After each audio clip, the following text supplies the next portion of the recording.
India गठबंधन की तरफ से ये हम प्रत्याशी बनकर आएंगे। इनेलो पार्टी भी समर्थन दे सकती है या आपको टिकट दे सकती है, ऐसी बात सामने आ रही है। सभी 3-4 दिन पहले अजय चौटाला जी आए थे, उनसे भी बारे में बात हुई है। भारतीय जनता पार्टी तो अंत में जाके अकेली खड़ी रह जाएगी। इस बार भारतीय जनता पार्टी का बिस्तरा गोल होने वाला है। ये समझिए क्रांति का बिगुल है जो अभी बस बजने ही वाला है।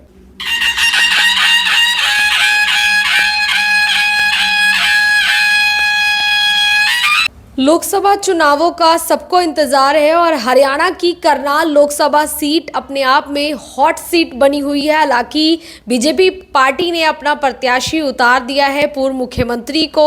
अब देखने वाली बात है कि सामने कौन होगा और कांटे की टक्कर कौन देगा। ऐसे में एक नाम मराठा वीरेंद्र वर्मा, जिनका नाम सामने आ रहा है कि वो कांटे की टक्कर दे सकते हैं। फिलहाल एनसीपी पार्टी में वो है और आप समझिए कि ऐसा भी हो सकता है कि उन्हें गठबंधन से टिकट मिल सकता है या फिर कोई और पार्टी भी उन्हें टिकट देगी। इस पर बातचीत कर लेंगे और कैसी उनकी तैयारियां आने वाले चुनावों को लेकर। सर, लोकसभा चुनावों की जो तारीखें हैं उनका ऐलान हो गया है, आपकी क्या कुछ तैयारियां हैं? तैयारियां हमारी पूरी है। हमारा संगठन पूरी मुस्तैदी से खड़ा हुआ है। बूथ लेवल तक हमारी समितियां बन चुकी हैं और इंडिया गठबंधन की तरफ से हमने प्रत्याशी बन के आना है। आपने अभी थोड़ा सा कहा या किसी और पार्टी से या कोई और, इंडिया गठबंधन की तरफ से ये हम प्रत्याशी बन कर आएंगे और अंतिम निर्णय तो अभी होना है और संभावना इस बात की है कि वह निर्णय हमारे पक्ष में ही होगा। और हम ऐसा समझ रहे हैं कि जैसा लोगों का, जनता का रिस्पांस हमें मिल रहा है कि इस बार चुनाव यहाँ एक तरफा ही इंडिया गठबंधन के पक्ष में होगा, क्योंकि भारतीय जनता पार्टी से लोग बहुत त्रस्त हैं, दुखी हैं, पीड़ित हैं। सुविधा कोई उनसे मिल नहीं रही और चक्कर उन्होंने सबका बांधा हुआ है। कागजों के चक्कर में सब लोगों को उलझाया हुआ है। चेहरा बदल दिया बीजेपी पार्टी ने। मुख्यमंत्री को, जो पूर्व मुख्यमंत्री, उन्हें सांसद की रेस में लगा दिया। कैसा लगता है, कैसे देखते हैं कि क्यों बदला गया ये चेहरा? अब ये तो वही सोचेंगे, हो सकता है उनमें कोई घबराहट हो और वो सोचते हैं। देखो, करनाल एक लोकसभा सीट ऐसी है, यहाँ से सारे हरियाणा में हवा जाती है, किसी और लोकसभा सीट का नहीं असर पड़ता, वो वहीं तक सीमित रहता।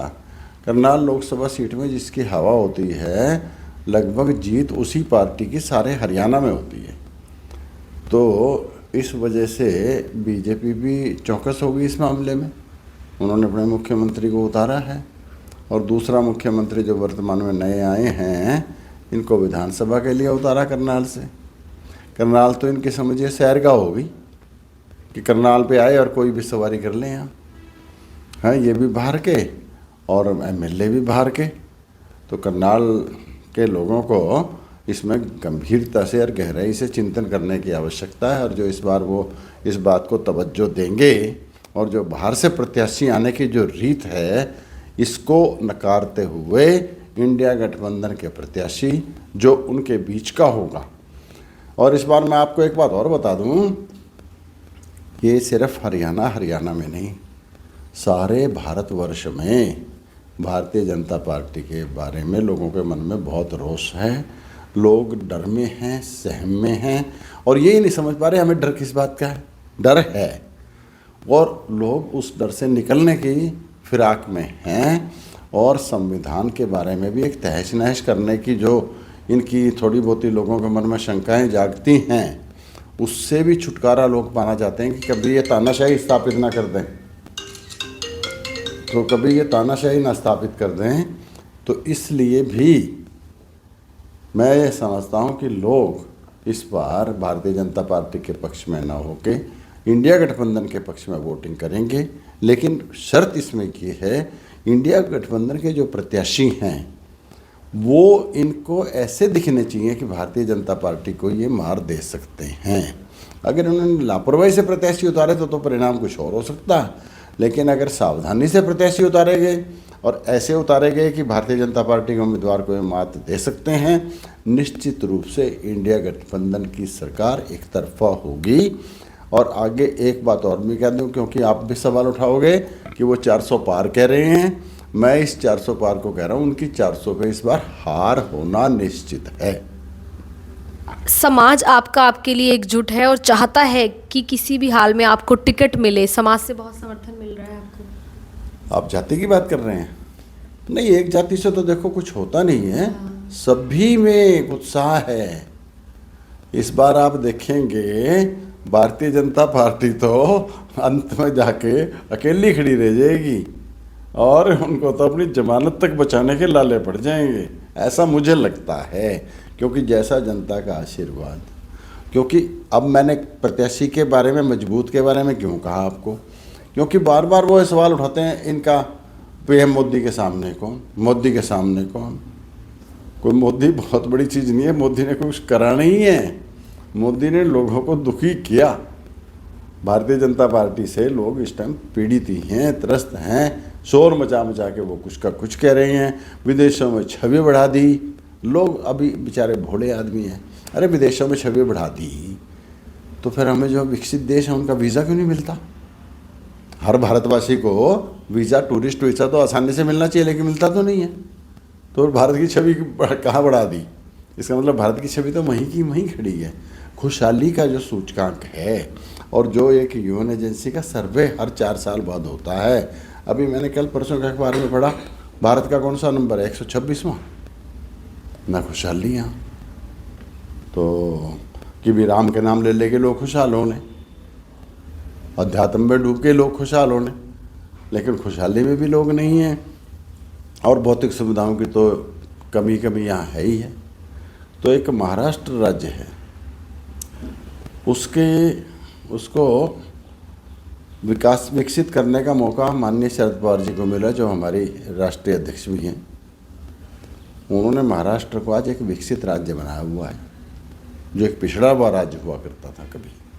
आज पर कैपिटा इनकम में महाराष्ट्र नंबर 1 पे है, स्वास्थ्य सेवाओं में महाराष्ट्र नंबर 1 पे है, शिक्षा की व्यवस्था की बात करें तो महाराष्ट्र नंबर 1 पे है, खुशहाली की बात करें महाराष्ट्र नंबर 1 पे है। खुशहाली से मुझे महाराष्ट्र का ध्यान आया था और माननीय शरद पवार जी के एक मन में ये बड़ी भारी तीव्र इच्छा है कि मुझे मौका मिले तो मैं सारे भारत को, जिस तरह से महाराष्ट्र को विकास की राह पे मैंने डाला है, इस तरह से सारा हिंदुस्तान विकास के राह पे आ जाए। और रोजगार की महाराष्ट्र में कोई कमी नहीं है, बेरोजगारी वहाँ बिल्कुल ज़ीरो है। घर से बाहर निकलो रोजगार मिलेगा, एक रोजगार पसंद नहीं दूसरा रोजगार मिलेगा। तो ऐसा सारे भारत को वो करना चाहते हैं। यहाँ तो रोजगार के लिए लोग धक्के खा रहे हैं, बाहर जा रहे हैं, विदेशों में जा रहे हैं, तरह तरह के जोखिम उठा के जा रहे हैं। तो ये बड़े गंभीरता से सोचने का विषय है।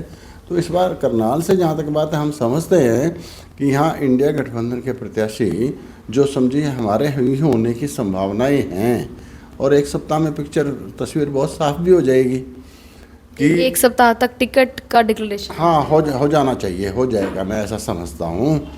और हम जिस रिकॉर्ड मार्जिन से भारतीय जनता पार्टी ने पिछली बार करनाल की लोकसभा सीट निकाली थी, हम भारत में हाईएस्ट विक्ट्री मार्जिन से करनाल की लोकसभा को इंडिया गठबंधन की तरफ से इस बार निकाल लेंगे। इनेलो पार्टी भी समर्थन दे सकती है या आपको टिकट दे सकती है, ऐसी बात सामने आ रही है? नहीं, ऐसी कोई बात नहीं है। मेरे पास अभी 3-4 दिन पहले माननीय अजय चौटाला जी आए थे, जो उसके समझिए इनेलो के राष्ट्रीय महासचिव हैं। तो उनसे भी बारे में बात हुई है और प्रयास ये भी है कि वो इंडिया गठबंधन में आ जाए इनेलो। तो हमारे विचारों से वो सहमत हैं, तो इसलिए वो कहते हैं अगर इंडिया गठबंधन की तरफ से हम यहाँ प्रत्याशी आते हैं तो वो कोई उम्मीदवार नहीं उतारेंगे। ऐसी संभावनाएं मैं बहुजन समाज पार्टी के बारे में भी समझता हूँ। बहुजन समाज पार्टी भी शायद जल्दी ही घोषणा कर देगी कि इस बार भारतीय जनता पार्टी को मात देने के लिए वो भी शायद हमारे प्रत्याशी बनने पे हमें ही समर्थन कर दें। अगर चारों तरफ से समर्थन मिलता है तो जितने आपने पहले वोट लिए थे उससे डबल ट्रिपल हो सकते हैं इस बार वोट? पहले डबल ट्रिपल नहीं, ये वोटों की संख्या इतनी होगी कि अनुमान में आज आ ही नहीं रहे लोगों के, गिनती भी नहीं हो पाएगी। हाईएस्ट विक्ट्री मार्जिन से करनाल की लोकसभा सीट इस बार निकलने जा रही है और यहीं से एक तूफान उठेगा। हरियाणा को तो अपने लिपेट में ले गई, सारे भारतवर्ष को भी ले लेगा। और इस बार करनाल का एक इतिहास में नाम दर्ज होगा, जीत दर्ज होगी। और बाहर के प्रत्याशी भी आने बंद हो गए और अपने यहाँ के प्रत्याशियों को लोग तरजीह देना भी शुरू करेंगे। हम तो इनके बीच के हैं, ग्राउंड लेवल के आदमी हैं, इनके बीच में हमेशा रहते हैं, इनके बीच में रहना है, हार के भी इनके बीच में रहना है और जीत के भी इनके बीच में रहना है। ये बात भी सामने आ रही है कि अगर कोई जो है पूर्व मुख्यमंत्री मनोहर लाल को टक्कर दे सकता है तो वो आप ही हैं, आपका नाम सबसे ऊपर चल रहा है। आपको पता है इस बारे में जानकारी? सुनी है, कहते हैं लोग, अभी किसी ऐसे कोई ठोस रहा है तो मुझे ऐसी नहीं मिली है, लेकिन हमने तो काम करना है, हमने पहले भी काम किया और आगे भी हम काम करते रहेंगे। और जो मार्जिन से जीत आज हम देख रहे हैं, इस मार्जिन को ज़्यादा से ज़्यादा बढ़ाने का हम प्रयास करेंगे। और 4 जून को जो परिणाम आएगा, ऐसा मैं समझता हूँ कि गिनती शुरू होने के घंटे 2 घंटे बाद ही भारतीय जनता पार्टी वाले तो पाला छोड़ के, मैदान छोड़ के ही घर चले जाएंगे। देखिए फिलहाल जो है इस बार जो करनाल लोकसभा के नतीजे आएंगे वो देखने वाली बात रहने वाली, क्योंकि कांटे की टक्कर रहने वाली है। और सबसे बड़ी बात, एक तरफ जो है इंडिया गठबंधन हो सकता है और दूसरी तरफ भारतीय जनता पार्टी। फिलहाल जो है बीजेपी ने जो अपना कैंडिडेट डिक्लेयर किया है, लेकिन सामने कौन आता है और किसकी टिकट पर मोहर लगती है वो भी देखने वाली अभी बात है। मैं आरती राणा से हो गया अमन ग्रोवर के साथ जनता ब्रेकिंग न्यूज़ पर आप सभी के साथ। धन्यवाद।